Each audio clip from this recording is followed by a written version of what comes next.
What is up guys, welcome back to the vlog. This is my 1980s Kawasaki KZ440 custom bike which I've worked on myself, but it's currently not running. This bike hasn't been running for the past, I'm going to say 3 months, and it's just been sitting here under covers, but I think it's about time that I get it worked on.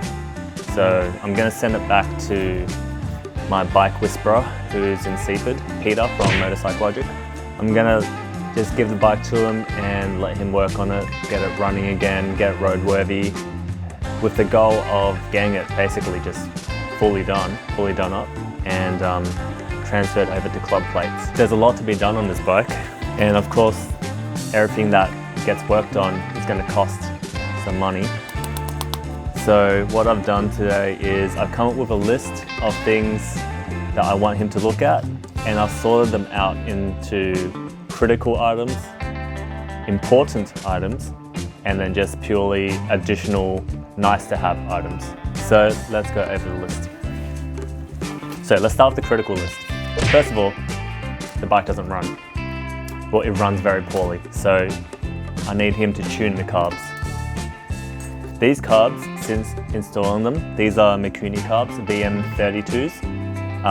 They have been giving me grief. So I'm actually going to send him a box full of the original parts, including the original stock carbs. And if it works better with the stock carbs, I'm just going to get him to install the stock carbs, and then I'm going to try and sell these down the road. So step number 1, get the bike running, tune the carbs. Step number 2, I'm not sure what, but this spark plug on the left cylinder tends to foul pretty quickly. So this bike was running, it runs fine, but after a few days, maybe like 3 or 4 days, it starts having issues, and then it'll die usually around the end of the week. And that's because this spark plug will start fouling, and then the other spark plug on the other side will have to compensate, and then that will lean out. So I'm not really sure why that happens. I can hazard a guess, but that's something that needs to be looked at. So I don't know if that's going to be like an engine rebuild, take it apart, have a look inside the engine. It sounds a bit expensive, but whatever it is, I'm going to have to get him to look at it. If we do go down the route of opening up the engine, I want him to replace all of the seals and all of the gaskets, because the engine also has a bit of an oil leak at the front. I have a feeling that it's the gasket that goes around here is leaking. And also the engine oil level tends to deplete quite quickly. So oil's coming out somewhere. So that's something that we need to look at. So item number 3, replace all seals, all gaskets, no more leaks. Item number 4 is front and rear brakes. They are completely shot. The brakes are basically non-existent. So front and rear brakes need to be replaced, and in doing so we also want to replace all of the wires, all of the cables, sorry. The cables are over 40 years old and they're quite sticky and rusty, so he's going to have to replace all of the cables. If he does all of that, this bike should be running, should be all good and ready for a roadworthy. So that's everything from the critical list,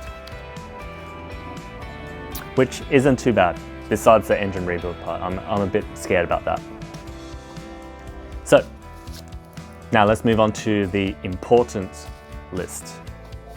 The items in the important list are things that I should probably get done, or I might as well get done, but it's not mission critical. Like, the bike will still run, but I should probably get it done.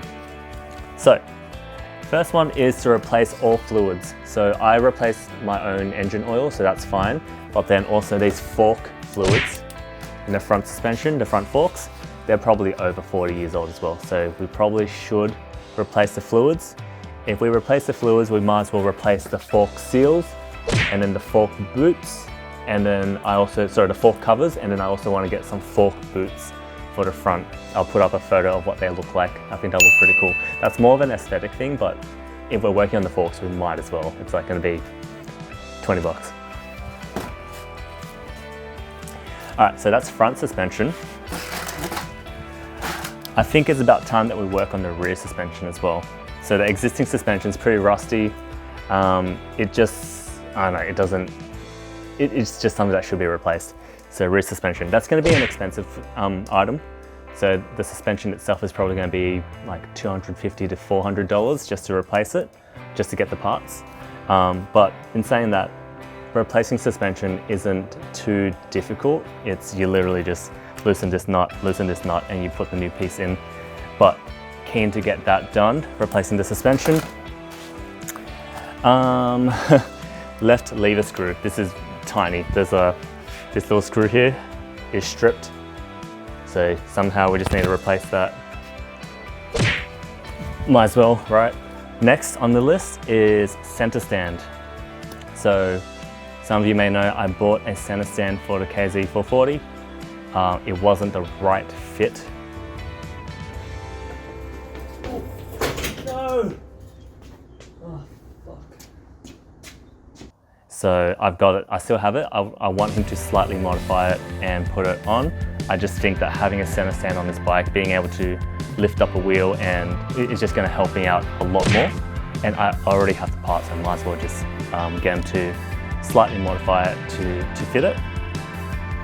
And also this one, a bit iffy. I'm not sure if it's needed, but I'd like to extend the kickstand because currently I have it on a block of wood, and it's not really an issue, but I would like for it to be a little bit longer because without the block of wood, it's on an angle quite a bit. I'm not sure if that's a requirement for roadworthy, but I'd imagine it'd be pretty quick to do. You just cut the stand, weld on an extra piece of pipe, and then spray it black. So, yep, I'll see what he thinks about that. Might as well. In saying that, if I do the center stand, then I don't really need to extend this. So we'll see. So that's everything from in the important list. The items in the nice to have list, this is where things get expensive. And these do not need to be done. At least I don't think so. But it would be really nice to do it. So, first off, rewiring.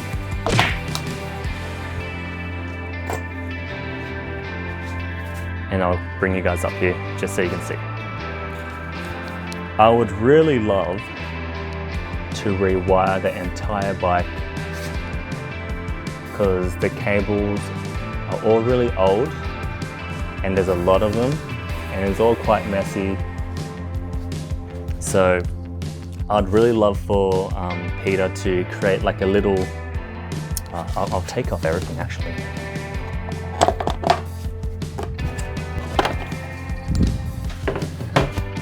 Alright, so I'd really love for Peter to just create like a little electronics tray here, and all the cables, the regulator rectifier which is here, the flasher relay which is there, the starter relay which is there, can all just fit into this little tray and it'll be really nice and neat. And then just completely rewire everything. These are all really old wires and it can really be simplified. So I'd really like for him to do that. But if I do that, then I might as well do a whole bunch of other things. So I want to change out the battery to like a lithium ion battery, which is like this big and a lot lighter. And what you can do is you can replace that and put it down there. So in doing so, this whole area will be nice and open. It will just really simplify things and clean it up. I'll add a photo of an example just so you guys know what I'm talking about. I think you'll make it look really, really nice. I still want to keep the side covers on as an option, but I think, let me get to it. So if this is all open, then I'd also like for him to work on a storage compartment. So maybe like a little tin that goes inside there, or like a little bag. Just so that, because right now, since I got rid of the air box, I don't have any places to put my tools. So a storage compartment will be awesome. And I'll just cover it with the side cover. What else? Rear fender. So this is where it gets a bit tricky. in order to do the seat pan and the rewiring, typically you want to make sure all of the parts are on first so that you know what to wire around. And right now, as you can see, I chopped the rear fender and I chopped the inner fender, and now there's just an open space here. And what happens is that while I'm riding, all this dirt flicks up into it. So what I want to do, and I'm not sure if I'll ask him to do it because it's not that it'll seem expensive, it's just something that's gonna, I don't know, it's just an extra step. But I'd like to get a custom made fender, which is just one piece that comes up and down all the way there. And again, I'll try to include a photo of what that can look like. I think it'll look really cool. I'm not sure how much it's gonna take though, or how much it's gonna cost. So in doing so, rear fender is gonna cover this whole area. Tray is gonna go inside there. All the electronics are gonna be nicely hidden. What else? So if he's rewiring it, then I might as well sort out all the electronics. And this is where it starts getting, it just snowballs, right? Like everything on this list is, if I choose one, I might as well do the whole thing. So what I'm thinking is, before we rewire, we need to sort out the rear fender because I want to change out. I'm not particularly tied to this light. I think it can be much nicer, but that's not too bad. What I want him to do is relocate the ignition. So instead of having it here, I want him to put it maybe sort of like down here, or maybe on the other side, like down over here. So the ignition will be over here. And then, so that will just clear up this area. And then I think I want to replace these speedo and tachometer and just have one single smaller one, a bit more modern, combined just over here. And I think that'll really clean up the front end. And look, this is mainly aesthetic, but also speedo and tacho are quite old. And I'm not sure if it's the cable, but it's not very accurate. So like the tachometer is like, no, sorry, the speedo like just flutters around. So you never know exactly how fast you're going. It's like a range of 10 kilometers because it's like, meh. The tachometer's okay, but the tachometer cable goes into this part of the engine, and that's where it leaks quite a bit. So you're seeing what I'm getting into, right? Like one of the critical items is to replace all of the cables, but I need to decide now if I want to completely replace the speedo and the tacho, because that's going to affect the cable. So yeah. So yeah, guys, I've got a lot on my list. So I kind of hope that he's going to open up the engine and just make sure that it's all good, because I feel like everything works, but there's just a small issue with the engine. So if he can sort of fix that, then it's going to be really reliable. If he works on the engine, it means he has to take the engine out. And then if he does that, he can sandblast everything and make it look nice and shiny again. If the engine is out, it'll be easy for him to rewire everything and do some fabrication on the frame. Since he's going to be doing some fabrication on the frame, and while the engine's out, he may as well powder coat the frame. So the more I think about it, it seems like it's going to be the whole shebang, and it sounds like a very expensive process. I guess what I'm going to do is I'm going to put together a list for him, because he's picking it up tomorrow. And I guess what I'll do is I'll get him to do everything that's on the critical and important list besides replacing the cables. I'll only get him to replace the front and rear brake cables. And everything else will depend on how much it's all going to cost. Anyways, that's all I wanted to talk about today. I'm pretty excited. It's good now that I've got the Shadow, I've got a second bike, because I'm not in a rush The last time I gave it to him, I was in a rush and he only had it for maybe 2 or 3 days and then I got it back. This time I'm just gonna give it to him and I'm just gonna let him take his time with it, and that way I can save up money as we go along, and it's gonna be more of a long-term thing. But yeah, I was just thinking this bike has been laid dormant for way too long. The weather's great, it's riding season again, and it's really a shame for it to just sit here. So I'm really excited to get it back on the road. Once the bike is running again, I'll probably go to his workshop, grab the tank and the side covers and get them repainted. So while that's being done, it's all going to come back together and it's going to be a completely new bike. So yeah, pretty excited with that. There's so much to do on this bike. There's so much that can be worked on, so much that can be optimized. But I think step number one is to just get it running, getting it reliable. So yeah, that's it for today, guys. Thanks so much for tuning in, and I'll see you guys in the next one. Peace.